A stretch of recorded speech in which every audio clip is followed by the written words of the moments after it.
In today's video, I'm going to teach you how to create and insert a signature in Outlook 2026. A clean, consistent email signature helps your messages look professional and makes it easy for people to contact you. I'll walk you through setting one up, formatting it, choosing when it appears, and then inserting it into a message.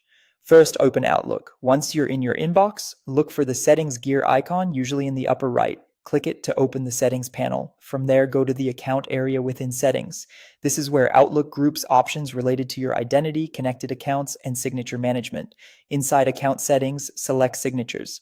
That will open the signature management page where you'll see any existing signatures and the tools to create a new one. Next, choose the option to add a new signature. You'll be prompted to give it a name. Pick something descriptive so you can tell signatures apart later, like work, personal, or short reply.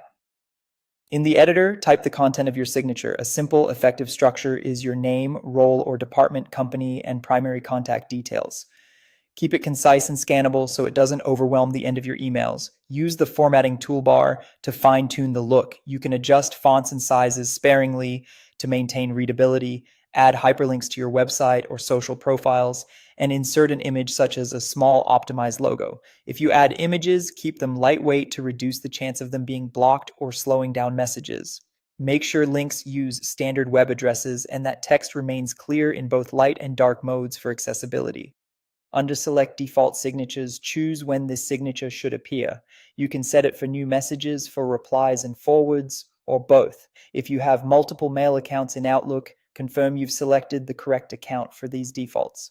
When you're happy with the setup, click Save. This locks in your changes and makes the signature available while composing mail. To use your new signature, open a new email. In the Compose window, go to the Message tab on the top ribbon. Click the Signature button to reveal your saved signatures. Select the one you want, and Outlook will drop it directly into the body of your email. If you set a default, it may already be there. You can still switch to a different one from the same menu. That's it. Your signature is ready to go wherever you send your next message.